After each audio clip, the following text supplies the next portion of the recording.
Na minha visão, o futebol do Cruzeiro hoje, ele é um hobby de um milionário. Uhum. Porque o clube, o futebol do Cruzeiro, ele não gera receita para cobrir os investimentos no futebol. O que o Flamengo está fazendo não é só inflacionar o mercado. O Flamengo está criando uma armadilha para as SAFs. Isso está muito evidente. O tamanho do time do Flamengo, ele precisa de goleiro que passa confiança. Não precisa nem ser goleiro que faça milagre, mas goleiro que passa confiança. Depois daquele erro do Fla-Flu, ele tinha que ser barrado. Aquilo não foi de uma irresponsabilidade assim absurda. E ali a disputa Palmeiras e Flamengo estava de pau a pau. Olá pessoal, começando mais um vídeo no canal, vamos acompanhar aqui um corte da mídia falando do Flamengo. E se tem Flamengo, passa aqui no canal. Não se esqueça de se inscrever no canal para estar nos ajudando. Aqui também não passa só Flamengo. Vasco, Palmeiras, Santos, Corinthians, tudo passa aqui. Mas o principal é o Malvadão, beleza? Não se esqueça de se inscrever, compartilhar e vamos lá pro vídeo. No Flamengo, Mauro, teve lá a questão do Caio Jorge, não rolou, o Flamengo ainda procura outro centroavante, mas também procura por um goleiro, para fazer sombra ao menos ao Rossi. É por aí? A ideia deles é ter um goleiro que possa até brigar por posição, né? Porque o Matheus Cunha não era esse goleiro, ele que foi agora para o Cruzeiro em final de contrato. O Matheus Cunha, para quem não se lembra, aquele que o São Paulo escalava, e tinha já o Rossi, escalava o Matheus Cunha. Que se falava na época que o Matheus Cunha era melhor no jogo com os pés. Aí no dia que o Rossi entrou, percebeu-se que o Rossi era melhor que ele com os pés. Então mesmo esse argumento não sustentava. E era mais difícil saber porque ele não era tão exigido nesse tipo de jogada no Boca como no Flamengo ele foi. E até depois da entrevista ele até falou, quando eu jogava com o Zubeldia lá no Lanús eu já tinha que jogar assim, ele já me cobrava esse tipo de jogo. Então, tem algumas ias de técnico, né? Ele falha no gol da final da Copa do Brasil no Maracanã, o gol do Caleri, o gol do São Paulo, que foi o gol do título no final, porque o jogo de volta em São Paulo foi 1-1. E aí que o Rossi estreia, né? E desde então o Rossi ficou ali muito confortável na posição. Acho até, muita gente acha isso, né? Que algumas falhas que ele cometeu aí, especialmente aquela do Fla-Flu, que não deixou a bola sair, saiu o gol, que foi o gol da vitória do Fluminense no final, foi 2-1. E o gol que ele sofreu, que foi anulado, que a bola, essa saiu, mas ele tentou evitar, né? O gol lá do primeiro gol do PSG, que não valeu no Mundial de Clubes. Entre algumas outras jogadas mais perigosas, muita gente acha que ele ficou muito confortável na condição ali de titular. Muito senhor de si. Eu sou o dono da posição mesmo. E eu acho que é bem por aí mesmo. Assim, algumas situações de correr riscos desnecessários, sabe? E é necessário que ele tenha, é preciso que ele tenha ali um cara que possa competir com ele, que o ameaça é bom, né? Você tem, além da eventual necessidade de uma suspensão ou lesão, é bom que o goleiro saiba que se ele bobear, alguém entra no duelo. Até do Fla-Flu, depois do Fla-Flu, até falei, tivesse um goleiro no banco em condições de barrá-lo ou de ocupar o lugar ali com segurança, não havia naquele momento, depois daquele erro no Fla-Flu, ele tinha que ser barrado. Aquilo não foi de uma irresponsabilidade assim absurda. E ali a disputa Palmeiras e Flamengo estava de pau a pau. Depois o Palmeiras meio que largou o campeonato, aquela história toda, o Flamengo foi campeão. Aí é fácil falar agora, mas vamos voltar no tempo. Uma derrota, o time estava desfalcado, pós-data FIFA, perdendo de 1-0, a bola ia sair, até queimou. Queimou não, mas atrapalhou o João Vitor, o menino, que foi quem recuou mal a bola para ele. Ele, como um cara mais experiente, não tinha que fazer a lambança. Ele amplificou o erro do garoto. Então teve esse efeito colateral ainda. Eu acho o Rossi um bom goleiro, acho que ele merece ser o titular, acho que ele tem acertos mais do que erros, mas é bom ter um reserva. Fala-se já há algum tempo do Brasão, desde até do ano passado, sabe-se que o Flamengo tem interesse nesse goleiro, especula-se alguns nomes.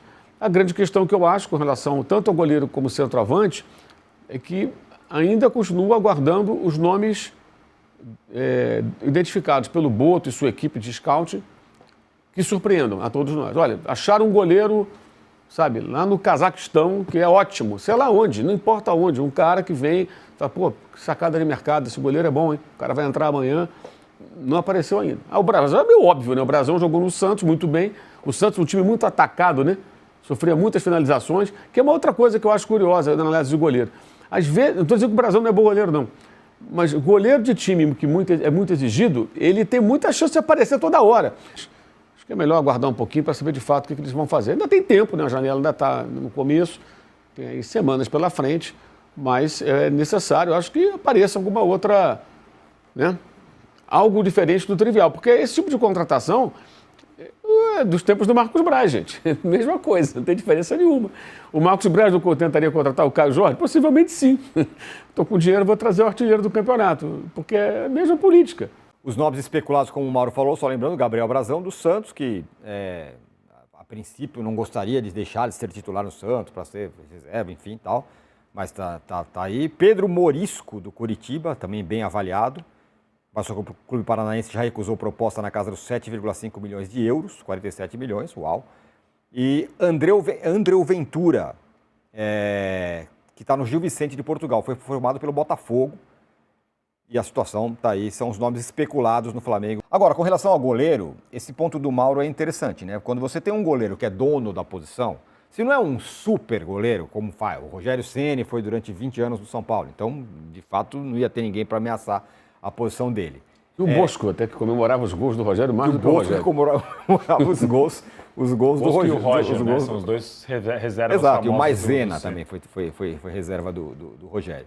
Agora, você pega outro time, por exemplo, daqui a pouco a gente pode falar, o Everton e o Carlos Miguel hoje estão ali disputando. No Flamengo, faltar um goleiro que possa incomodar é uma questão, né? Por isso o Flamengo está atrás. O próprio Carlos Miguel, né, foi uma sacada do Palmeiras que no final, se a gente olhasse, o Flamengo precisava mais do que o próprio Palmeiras, né? Quando o Carlos Miguel veio, o Palmeiras já tinha o Everton e o Lomba, que para mim o Lomba também é um excelente, ainda mais para ser terceiro goleiro, para mim o Lomba é um bom nome. Então, realmente, e mais do que essa pressão de você fazer o Rossi saber que tem concorrência, para mim, goleiro é uma posição muito específica. É diferente de, sei lá, você tem dois laterais direitos, os dois machucaram. Putz, você põe um volante de lateral direito, você improvisa lá um zagueiro, você faz alguma... Goleiro não tem o que fazer. Goleiro machucou, você precisa pôr outro... Não tem improviso. Não tem como, vou colocar o atacante aqui rapidinho. Não. Então, assim, pra mim, o time, ainda mais o Flamengo, que tem muito dinheiro e tal, precisa sempre ter dois goleiros que você fecha o olho e fala, eu confio nesses dois, pelo menos dois. Eu confio nesses dois tranquilo. Deixa o terceiro lá, o garoto de base, se você puder ter um terceiro melhor também, ótimo. Mas dois goleiros, para mim, assim, é essencial.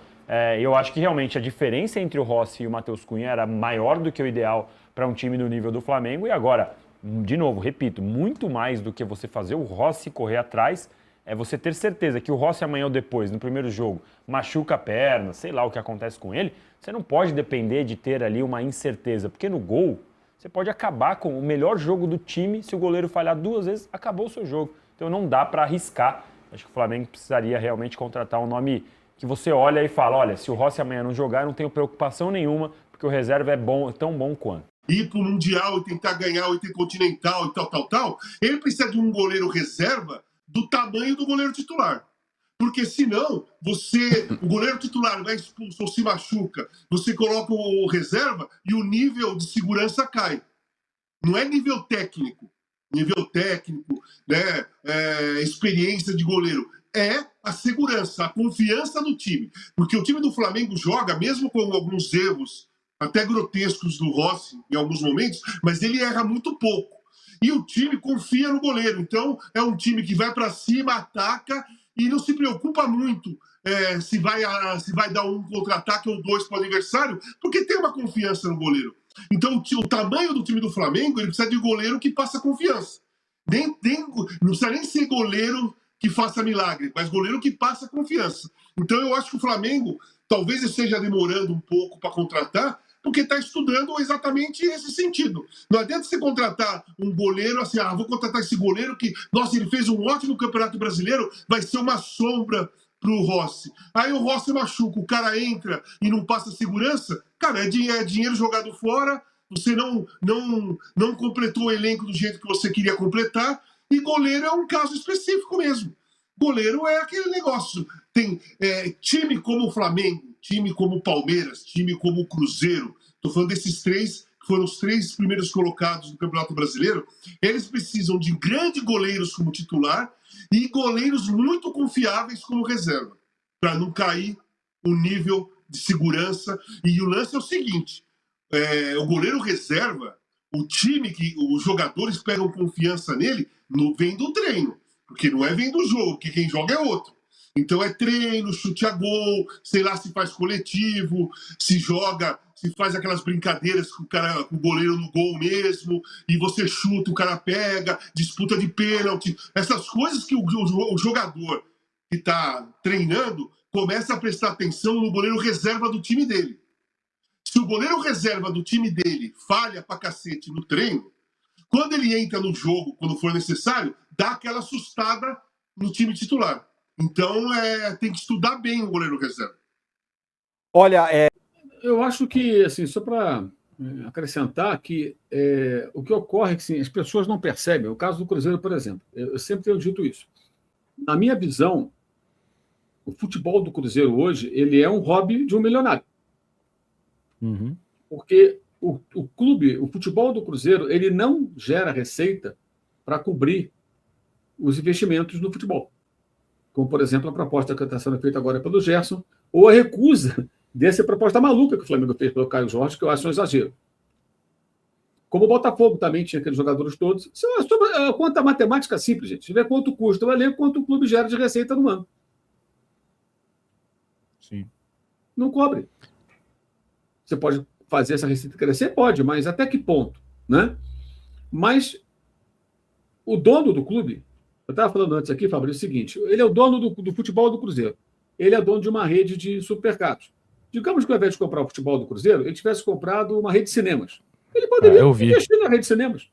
É o negócio dele. Mas está me dando prejuízo agora porque ele comprou novos equipamentos, comprou poltronas diferentes, fez salas mais sofisticadas, salas com um sistema de som mais moderno. Ele modernizou essa. Comprou 10 salas nos shoppings aí pelo Brasil e modernizou. Aí ele botou lá uma grana pesada. Não está dando lucro até agora, está dando prejuízo. Não tem problema. Mesmo que eu sou apaixonado por cinema, não por futebol. Eu quero ser dono de vários cinemas, né? Se der prejuízo, não tem problema. Vou mostrar filmes iranianos. Não vai dar bilheteria. Dane-se, eu quero colocar filme cultural para as pessoas porque eu sou dono de uma rede de cinemas e eu tenho dinheiro. Vai ter prejuízo. Dane-se, eu tenho dinheiro, eu quero gastar dinheiro nisso, eu quero investir o dinheiro da minha paixão. Poderia ser isso. Mas não é um time de futebol. Mas e se um dia ele resolver que me cansei, ninguém quer ver os filmes iranianos, ou sei lá o quê, né? Ele pode largar o cinema. Ele pode largar o futebol, por uma razão qualquer, porque os resultados não foram o que ele esperava, Exato. porque ele ficou mais velho, ou porque a família reclamou, ou porque o negócio dele não está tão... Sei lá. Tomara que não, tomara que ele continue lá, tendo sucesso, ganhando dinheiro, o Cruzeirense fique feliz. Mas eu quero dizer o seguinte, é uma dependência total de uma pessoa. Sim. Né? E do dinheiro dessa pessoa. O clube não é autossustentável, não é uma SAF que ela se estrutura para aumentar, organizar, pagar dívida, se estruturar, aumentar a receita, se capitalizar a partir do potencial dessa sua torcida, desse time, né? E aí ela vai crescendo. Não. É um negócio turbinadíssimo porque tem um milionário bancando. É ilegal? Não. Está errado? Não. Pode fazer? Pode. Não tem nada errado. No Brasil nem fair play financeiro tem. Claro que pode. É evidente que pode. Ninguém está dizendo que está errado. Mas é muito diferente do Palmeiras e do Flamengo. Sim. O Palmeiras não é a Leila. O Palmeiras, quem começou foi o Paulo Nobre, passou o Gagliotti e agora a Leila. Se entrar um outro, se seguir a mesma atuada, ele vai continuar tendo um clube saudável, que fatura bastante e com um bom time. O Flamengo foi com o Landim, agora com o BAP, e pode ser com outro também. É diferente. Essa é uma diferença fundamental. Então, o Cruzeiro ele pode até ganhar um título ou outro, mas é muito mais parecido com o Atlético e com o Botafogo, no sentido da maneira como saiu do buraco, né? Estava na segunda divisão até, e foi brigar lá em cima, do que com esses dois que tiveram, cada um à sua maneira, um processo de recuperação. E, Mauro, a partir disso que você falou, você já vinha falando, a partir de alguns comentários que o Rodrigo Matos fez, que o Vitor, o Falso 9, fez, e que o Landim fez, eu comecei a extrapolar isso e eu também comecei a pensar numa outra possibilidade. Eu, inclusive, gravei esse vídeo ontem à noite. Que é a seguinte, o que a gente está observando hoje, o torcedor do Flamengo, por exemplo, quando olha para o Flamengo disputando o Caio Jorge por 30 milhões, ele acha que o Flamengo simplesmente está inflacionando o mercado, está mostrando seu poder. Eu acho que é um pouco mais sério. Eu acho que o Flamengo está mudando o patamar de price maker, de price taker, do cara que assume o preço no mercado por ser o maior, para o formador do preço. Ele estabelecendo um outro patamar. Esse estabelecimento desse outro patamar tem duas frentes, aumentando o custo de contratação de atletas no Brasil inteiro, eleva o patamar, e aumentando os salários. Como uma armadilha para quando o fair play financeiro for implementado. Quando os salários aumentam, os times que contratam jogadores, eles assumem um contrato de 3, 4, às vezes até 5 anos. Imagine então que o Cruzeiro, ou Botafogo, qualquer outra SAF, precise continuar capitalizando esse time, porque senão a conta não fecha. Aí tem transfer ban e etc. E o Pedro Lourenço continua colocando dinheiro, os meninos continuam colocando dinheiro, o Texon continua colocando dinheiro. A partir de 2028, só poderão ser gastos 70% do que se arrecada naquilo. Só que o cara tem um contrato de 3 ou 5 anos. Então, o que o Flamengo está fazendo não é só inflacionar o mercado. O Flamengo está criando uma armadilha para as SAFs. Isso está muito evidente, né? A gente um conceito de economia que chama precificação predatória. Então, o exemplo que eu usei foi uma farmácia, chega numa cidade do interior, uma grande rede, e coloca os preços todos abaixo de custo. Quebra todas as farmácias. Quando quebra o mercado, eles sobem o preço. O Flamengo está fazendo o contrário. O Flamengo está subindo os preços de tudo, loucamente, os clubes vão acompanhar. Então, imagina, o titular do Cruzeiro olha para o terceiro reserva do Flamengo e fala, pô, o salário do terceiro reserva do Flamengo é maior que o meu. Opa, vou lá reclamar. Pedro, não dá, né, cara? Eu sou segundo colocado no campeonato, meu salário é 30% menor, eu quero um aumento. Isso gera um efeito cascata, ele ganha um aumento, o outro jogador vai querer um aumento, todo mundo vai querer um aumento, se não der aumento, gera descontentamento no vestiário. Então os caras normalmente, né, vamos lá rever o seu contrato, aumentam. Isso vai gerar uma necessidade do cara, quando estabelecer-se os 70% em 2028, de falar, cara, eu vou ter que colocar muito mais dinheiro, senão não vai ser 70%, vai ser 90%. Eu vou ter que continuar injetando dinheiro. A brincadeira vai ficar muito mais cara. E aí, tem o seguinte, o cara é bilionário, mas dinheiro não aceita desaforo. Eu acho que o Flamengo está construindo uma armadilha para SAFs e para os outros clubes. Não é uma coisa, jogando 30 milhões aí, porque é louco. Não. Então vamos precificar isso aqui mais alto? Vamos aumentar o seu salário, vamos aumentar o salário de todo mundo, porque eu aguento. Quando o Flamengo, em 2028, tiver uma receita recorrente de 1,8 bilhões, 70% disso ele vai poder gastar no seu clube. E o Cruzeiro vai ter quanto? 400, 700? Vai ser só 70%. Para continuar brincando, ele vai ter que colocar os 300 milhões mais 300 milhões para chegar em 70%. Para mim é o que o Flamengo está fazendo. Eu não acho que seja o Flamengo esteja esbanjando, o Flamengo esteja sendo irresponsável. Eu acho que é uma estratégia corporativa comum no mercado corporativo que o Flamengo está usando. Posso estar enganado, pode ser simplesmente falta de organização e profissionalismo, mas tudo sugere que é uma estratégia bem definida para colocar as SAFs numa armadilha no futuro.